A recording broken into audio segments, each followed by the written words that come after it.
প্রিয় দর্শক, আজ আমাদের সঙ্গে অতিথি হিসেবে আছেন অস্ট্রেলিয়ার সিডনি থেকে যুক্ত হয়েছেন লেখক ও কলামিস্ট জনাব অজয় দাশগুপ্ত। জনাব অজয় দাশগুপ্ত, আপনাকে আমাদের অনুষ্ঠানে স্বাগত জানাচ্ছি। আশা করি আপনি আমাকে শুনতে পাচ্ছেন। জি, শুনতে পাচ্ছি। ধন্যবাদ আপনাকে। জি, আমি আর কোনো ভূমিকায় যাচ্ছি না, সরাসরি আপনাকে কয়েকটা প্রশ্ন করতে যাচ্ছি। সেটা হলো যে আলোচনাটা এখন অনেকদিন ধরে হচ্ছিল, কিন্তু আপনার সঙ্গে হয়নি। সেটা হলো বেগম খালেদা জিয়ার অসুস্থতা এবং তারেক রহমানের দেশে এখনো না আসা এবং তাকে বিদেশে নেওয়া হবে কি হবে না এটা নিয়ে আলোচনা, উনি বিদেশে যেতে পারবেন কি পারবেন না এটা নিয়েও নানা ধরনের দ্বিধা। কুয়েত থেকে যে কাতার থেকে যে এয়ার অ্যাম্বুলেন্স আসার কথা, সেটা আসতে পারা না পারা, অনেক কিছু আলোচনা হচ্ছে। এই পুরো বিষয়টা আপনি সংক্ষেপে যদি একটু বলেন, তারপর আমরা অন্য একটা বিষয়ে আলোচনা করব। জি, দেখেন, ওই যে শুরুতেই আমি যেটা বলতে চাই যে অনেকে মনে করে কি আমরা খালেদা জিয়ার প্রতি দুর্বল হয়ে গেছি। আসলে একটু খারাপই বলতে হবে কয়েকটা থেকে। যেমন ধরেন, তার জন্ম তারিখটা নিয়ে অনেক ঝামেলা। তিনি 15 আগস্টে আসলে জন্মেছেন কিনা, ওই দিনে কেক কাটলেন কেন, এইটা নিয়ে সারা জীবন তাকে ঝামেলা পোহাতে হয়েছে। এখন তার মৃত্যু নিয়েও চলছে এক ধরনের তেলেসমতি কারবার। আমি মনে করি এই ধোঁয়াশা পরিস্থিতির জন্য আমাদের এই অন্তর্বর্তী সরকারি করে কিছু বলছে না। তারা ক্ষমতায় আছে, তারা এটাকে যদি মাধ্যমে সেটা তারা করছেন না। তারা না করে নানা ধরনের, এই যেগুলি আপনি বললেন, নানা ধরনের জটিলতার জন্ম দিয়েছে। এটাকে আমরা বলি যে এটা দুর্বোধ্যতার কারণে হয়। যারা জটিল তারাই কিন্তু দুর্বোধ্যতা তৈরি করে। আপনি ওই যে রবীন্দ্রনাথের কথা বলেছিলাম না, রবীন্দ্রনাথকে কেউ নাকি বলতো যে আপনি এত সরল ভাবে লেখেন, মনে হয় যে আমি লিখছি, আমি তো সবই বুঝি, তাহলে আর কবিতা হলো কেমনে? তখন রবীন্দ্রনাথ বলতেন যে মানুষ নিজের কাছে জটিল, সে না জটিল বিষয় উপহার দিবে, আমি তো জটিল লিখতে পারবো না। এখন ধরেন ওই যে আমাদের দেশের আধুনিক কবিতা, যেমন আকাশে উঠতেছে কাক, মাটিতে পড়ে আছে তোমার আত্মা, এবার আপনি যা বোঝার বুঝেন। তো এইরকম জটিলতা তৈরি করে ফেলেছে। এখন আমি একটা ছোট্ট কথা বলি আপনাকে, শেষ করি প্রসঙ্গটা। সেটা হচ্ছে খালেদা জিয়া কিন্তু শেষ বয়সে এই নাটকটা ডিজার্ভ করে না। তার ছেলে যদি না আসতে পারে, তাকে যদি ছেলের কাছে পাঠাতে হয়, সেগুলো ক্লিয়ার কাট হওয়া উচিত। আমি বলছি কেন জানেন, আওয়ামী লীগেরা যদি এতে অসন্তুষ্ট হয়, কিন্তু সত্য হচ্ছে আমরা সবার প্রতি ন্যায় এবং বিচারের কথা বলছি, স্বচ্ছতার কথা বলছি, আমরা কোনো ব্যক্তির কথা বলছি না। এবং ওই যে আমি বললাম, তাহলে একটা প্রশ্ন উঠতে পারে যে এরকম ধোঁয়াশা তৈরির পেছনে কারণ কি? রাজনৈতিক কারণ যাই থাক, একটা গল্প আছে না যে এক লোক ডাক্তারের কাছে গেছে, গিয়ে বলছে আমার মাথায় ব্যথা, কপালে ব্যথা, এখানে ব্যথা। তো ডাক্তার ওকে বসতে বলে একবার কপাল টিপে, ওই রোগী বলে লাগে, আবার মাথা টিপে বলে লাগে, পিছনে টিপে বলে লাগে, সামনে টিপে বলে লাগে। ডাক্তার গেছে বিরক্ত হয়ে, বলে আপনি মশাই তখন থেকে খালি লাগে লাগে বলেন, কি লাগে? বলে ডাক্তার সাহেব আপনি যত টিপেন তত আরাম লাগে। বুঝছেন? তো এরা মজা পায়। এরা আমাদেরকে, মানে পুরা জাতিকে, বাঙালিকে পৃথিবীতে সব জায়গায় একটা ফ্যাসাদের মধ্যে ফেলে এরা মজা নিচ্ছে। কারণ এরা রাজনীতির মানুষ না, এরা কোন সিস্টেমেটিক মানুষ না। এরা সিস্টেমেটিক মানুষ না বলেই কিন্তু, তবে আমার যেটা মনে হয় বিএনপির, আমি এটা বলেই শেষ করি, বিএনপির এটা থেকে একটা কড়া শিক্ষা নেওয়া উচিত। যে শিক্ষাটা যদি তারা নিতে পারে, কারণ সবসময় মনে রাখতে হবে সব মীর জাফরেরই কোনো না কোনো সময় বিশ্বস্ত মানুষ ছিল। বিশ্বস্ত না হলে তো সে মীর জাফর হইতে পারে না। হ্যাঁ, মীর জাফর মোস্তাক যদি বিশ্বস্ত না হইতো, মোস্তাক হইতে পারতো না। বুঝছেন? এবং শেখ হাসিনা যাদেরকে বিশ্বাস করেছিল, তারা যদি মীর জাফর না হয়, তাহলে মীর জাফর হবে কে? বাইরের লোক তো জানে না। কাজে বিএনপির এই মীর জাফর এবং বিশ্বস্ততার ব্যাপারটা ভালো করে আবার যদি প্রথম থেকে অ্যানালাইসিস করে, তাহলে খালেদা জিয়ার এই জটিলতার উত্তর ওনারা পেয়ে যাবেন। জি, আমরা আরেকটা বিষয়, আমরা একটু সামাজিক ঘটনার প্রেক্ষিতে যেতে যাচ্ছি একটু।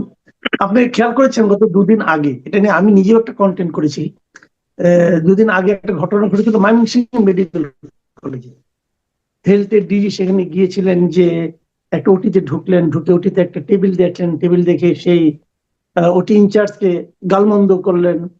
ওটি ইনচার্জ যিনি ছিলেন তিনিও নানাভাবে, মানে তার ব্যক্তিগত জীবন এবং পেশাগত জীবন নিয়ে বিপর্যস্ত ছিলেন।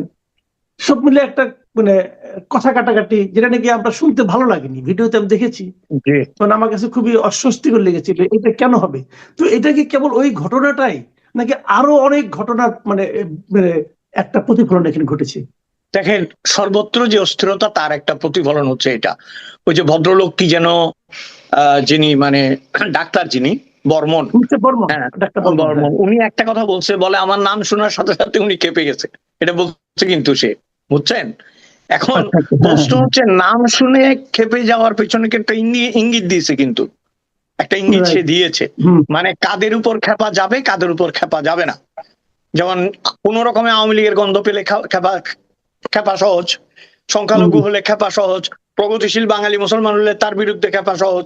তো এই রাইট। লোকটা, যে ডিজি ভদ্রলোক, আমার মনে হচ্ছে কি জানেন, যে যত বড় হবে সে তত নত হবে। এটাই তো আমরা জানি যে বৃক্ষ যত ফলবতী সে তত নত হয়। তিনি যদি ভদ্রভাবে কথা বলতেন, আমার কাছে একটা বিষয় অত্যন্ত আপত্তিকর মনে হয়েছে, সেটা হচ্ছে কথা আপনার সাথে আমার কাটাকাটি এখানেও হতে পারে, তার মানে কি আপনি আমাকে সাসপেন্ড করতে পারেন? আগে তো কারণ দর্শাইতে হবে, তাই না? আমাকে তো কারণ রাইট। দর্শানোর সুযোগ দিতে হবে, আত্মপক্ষ সমর্থনের সুযোগ দিতে হবে। একজন চিকিৎসকের আপনার সামাজিক এবং ব্যবহারিক মূল্য কিন্তু ডিজি চাইতে অনেক বড়। হ্যাঁ, কথা রাইট। প্রসঙ্গে যদি রাইট। এখানে আমরা বলি, একজন সাকিব আল হাসানের জন্য মানুষ কিন্তু এখনো কান্নাকাটি করে, মাশরাফির জন্য, কিন্তু পাপন ভাই কোনোদিন আর আপন ভাই হইতে পারলো না। তো পাপন ভাই তো ডিজি ছিল, পাপন ভাই ডিজি ছিল না ক্রিকেটের। হ্যাঁ, রাইট, রাইট, রাইট। হ্যাঁ, তার কোনো খবর নাই কিন্তু, কারণ সে তো মাঠে নামে নাই, সে তো খেলতে জানে না, সে ডিজিগিরি করছে। এই ভদ্রলোক যে চিকিৎসককে অবহেলা করলো, আমি মনে করি এটা সমস্ত চিকিৎসক সমাজের জন্য একটা অপমান।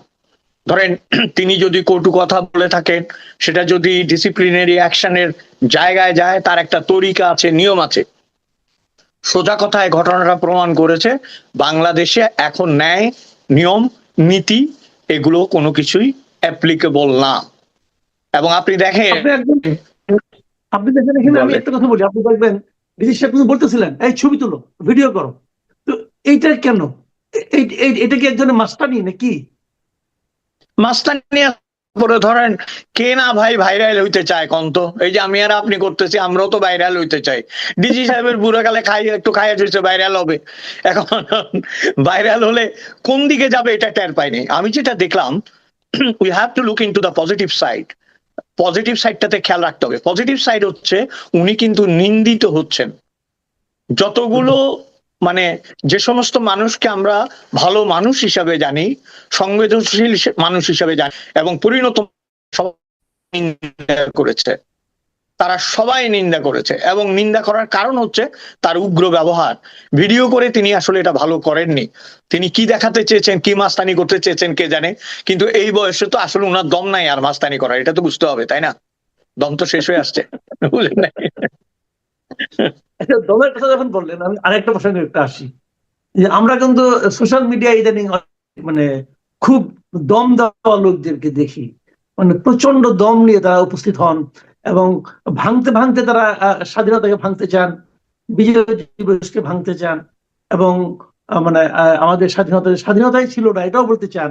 একজন দেখলাম এটাও বলে ফেললেন যে স্বাধীনতা আবার কি, আমরা তো 47-এ স্বাধীন হয়েছি, আবার নতুন করে স্বাধীনতা কেন? নতুনতা, এটা আসলে স্বাধীনতাই না, এটা আসলে দেশটাকে ভাঙা।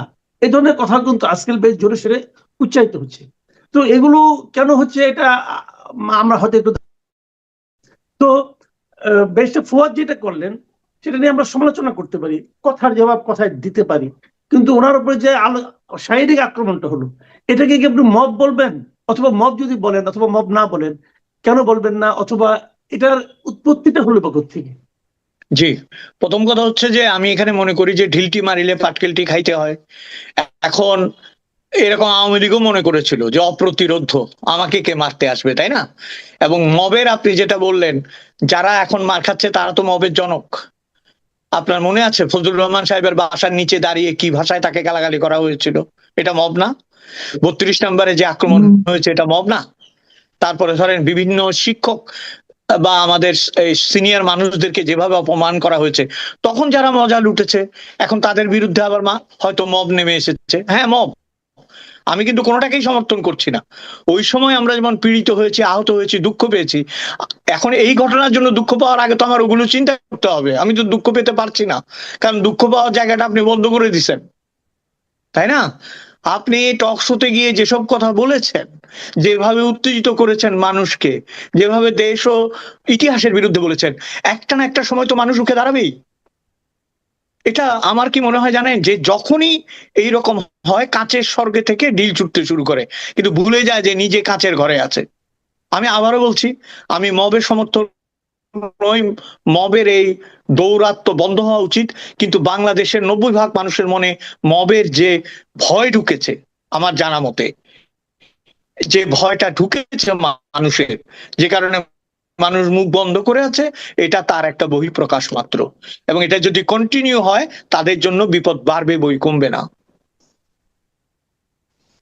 যে ব্যারিস্টার সাহেব উনি কিন্তু, আমি শুনেছি ওনার, আমি নিজে কেন শুনছি, উনি 16 ডিসেম্বরকে বিজয় দিবসই মনে করেন না। এবং ওনার একটা এখানে তো বিজয় হয়েছে, সিগনেচার করেছে যৌথ বাহিনীর কমান্ডারের কাছে, ইন্ডিয়ান একজন জেনারেলের কাছে, তো সেটা আমাদের বিজয় দিবস কি করে হয়, এই সমস্ত যুক্তি উনি দেন।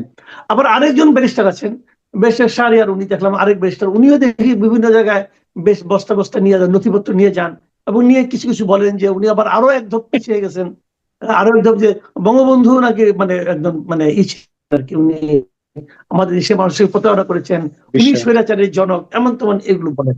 এবং এগুলো নিয়ে নানা ধরনের পরিস্থিতি কি হয়, ভাইরাল হয়, অনেকে বলে এটা নাকি ভাইরাল করার জন্য করে, টেলিভিশন গুলিও করে, তারা তো এই সমস্ত লোককে দাওয়াত করে, কেন করে? ভাইরাল হওয়ার জন্য করে। তো এই যে প্রবণতাগুলো, এর কি একটা সামাজিক একটা আপনার একটা আছে না, প্রভাব আছে না? সামাজিক প্রভাবটা কোথায় পড়ছে? অবশ্যই। প্রথম কথা হলো, ধরেন ইতিহাস যে বিকৃত করছে, এরা এরা তো জেনে বুঝে করছে। ওই যে আমি আপনাকে মানিক বন্দ্যোপাধ্যায়ের কথা বলতে চেয়েছিলাম, যে মানিক বন্দ্যোপাধ্যায় লিখেছিলেন যে তোমার ছেলে মেয়েদের এত পড়াচ্ছ কেন, তারা কি পাশ করে জজ ব্যারিস্টার হবে? এখন বাংলাদেশে যে হারে মাটি ফুরে ফুরে ব্যারিস্টার বেরিয়ে আসতেছে, হঠাৎ করে দেখবেন ব্যারিস্টারে ভর্তি হয়ে গেছে সব। এত ব্যারিস্টার দেখলে তো মানিক বন্দ্যোপাধ্যায় লিখতো যে ভাই আমার এই কথা বাংলাদেশের জন্য প্রযোজ্য না, আমি দুঃখিত। কারণ এই ব্যারিস্টার গুলো বেরিয়ে এসে, খেয়াল করবেন, একটা কথা আছে না, ইংরেজিতে একটা কথা বলতো যে আপনার some lawyer is the liar of the society. কিছু লয়ার আছে এই মিথ্যা মিথ্যা বলে, এই মিথ্যাগুলোকে ফেনিয়ে ফেনিয়ে বলছে। যেমন ধরেন আপনি যদি একটু গভীরে যান, তার কি লাভ 71কে পরাজয়ের কথা বলে, এবং আপনার এই যে 71-এর 16ই ডিসেম্বরে যে আত্মসমর্পণটা হয়েছে, এইটা একটা আন্তর্জাতিক ঐতিহাসিক দলিল। আপনার মনে আছে টাইমস তখন কাভার করেছিল ব্লাডি বার্থ অফ বাংলাদেশ। আরে এমনি এমনি করে নাকি টাইমসের মতো পত্রিকা 1971 সালে, যখন আমাদের কোনো অস্তিত্ব নাই? কারণ ওই 16 ডিসেম্বরের যে ঘটনাটা, সেটা কিন্তু কেবল মিত্র বাহিনীর কাছে নয়তো, ইয়ের কাছে নয়তো, মিত্র বাহিনীর কাছে নয়তো, যৌথ বাহিনীর কাছে, এবং সেখানে বাংলাদেশের একজন রিপ্রেজেন্টেটিভও উপস্থিত ছিলেন। এখন তাজউদ্দিন সাহেব রয়ে গেছেন কলকাতায়, তখন কি এইরকম জুম মিটিং এর যুগ যে তাজউদ্দিন যোগ দিবে ওখানে? তখন তো এরকম না। এবং যাতায়াতও তো কঠিন ছিল। কাজেই যারা পেরেছে তারা এসেছে। এবং আমি তো সবসময় বলি, আপনি সিরিয়াস কথা এসে গেছেন, আমি তো সবসময় বলি বাংলাদেশের স্বাধীনতা হচ্ছে 3 ফ্রন্টের যুদ্ধ। যেমন আন্তর্জাতিক ফ্রন্টে আমেরিকা, পাকিস্তান, চীন ছিল একদিকে, রাশিয়া আর ভারত ছিল আরেকদিকে, তাই না? তারপরে আপনার কূটনৈতিক ভাবে এটা হয়েছে। আর সামনাসামনি যুদ্ধ হয়েছে মিত্র বাহিনী, মুক্তি বাহিনী ভার্সেস পাক বাহিনী। আর রাজনৈতিক যুদ্ধ হয়েছে আওয়ামী লীগ এবং প্রগতিশীল দল বনাম ভুট্টোর পিপলস পার্টি। এটা কে অস্বীকার করবে? এভাবেই তো যুদ্ধ হয়েছে। এবং এই যুদ্ধে এই দিকটা জয়লাভ করেছে, ওরা পরাজিত হয়েছে। এখন এই পরাজয়ের ক্ষোভ আপনার তুলে নিতে চাইছে। তবু আমি বলি কি জানেন, এই ব্যারিস্টার গুলো যত এটা বলবে, তার সামাজিক এফেক্ট কিন্তু খারাপ হবে না। খারাপ হবে না কেন জানেন তো? ওই যে শরীরে যখন ফোড়া হয়, তখন পুঁজ হলে টনটন করে, ব্যথা করে, দেখবেন কাতরাতে থাকে, হাঁটতে পারে না। এদের এই অবস্থা হয়েছে। তো পুঁজগুলো গলে গলে বেরোক, বেরিয়ে যখন পুঁজ একদম নিঃশেষ হয়ে যাবে, তখন কিন্তু ওই জায়গাটা আবার লাল হয়ে যাবে। ওই লাল হয়ে গেলে নিরাময়ের একটা জায়গা হবে। বাংলাদেশের তরুণ প্রজন্ম এত বেকুব না। এই যে দেশের নাম বাংলাদেশ, এই যে পতাকা, এই যে জাতীয় সঙ্গীত, এই যে আত্মপরিচয়, এই যে আমাদের বিজয়, এগুলো একত্রিত করেই মানুষ বাঁচে। সাময়িক ভাবে হয়তো কিছু মানুষকে প্রতারণা করে বা এইসব গলাবাজি করে বন্ধ করে রাখা যায়। বাংলাদেশ এই ডিসেম্বর মাসে দাঁড়িয়ে এই কথা বলার ফলাফল তাদেরকে ভোগ করতেই হবে, কারণ বাংলাদেশের মাটি চিরকাল উত্তর দিয়েছে, এবারও দেবে। জি, অনেক ধন্যবাদ জনাব অজয় দাশগুপ্ত। প্রিয় দর্শক, আপনারা শুনলেন বিভিন্ন প্রসঙ্গে আমাদের বিশিষ্ট কলামিস্ট এবং লেখক, সিডনি প্রবাসী জনাব অজয় দাশগুপ্তের বিশ্লেষণ। উনি বিদেশে থেকে ওনার মতো করে যে বিশ্লেষণগুলি করেন, আমি দেখেছি আমাদের অনেক দর্শক নানা সময় আমাকে বলে যে ওনাকে আরো ঘন ঘন আনা যায় কিনা। তো উনিও তো ব্যস্ত মানুষ, সবসময় পারেন না, আমাদের মধ্যে ম্যাচিংটা হচ্ছে না, সিনক্রোনাইজিংটা হচ্ছে না। তারপরে যতটুকু হচ্ছে আমরা মনে করি এটা আমাদের জন্য একটা বড় প্রাপ্তি। ওনার শেষ কথাটা দিয়ে শেষ করি, যে কথাটা উনি বললেন যে পুঁজ যখন বেরিয়ে যায় একটু কিন্তু ব্যথা লাগে, কিন্তু সেই ব্যথাটা কিন্তু একটা নিরাময়কে, নিরাময়ের সম্ভাবনাকে তৈরি করে। আমরা সেই সম্ভাবনার মধ্যে আছি। যত দ্রুত নিরাময় আমরা লাভ করতে পারবো, তত হয়তো জাতির জন্য একটা স্বাস্থ্যকর পরিবেশ তৈরি হবে। আপনারা সবাই ভালো থাকবেন। এখন এ পর্যন্তই। আল্লাহ হাফেজ।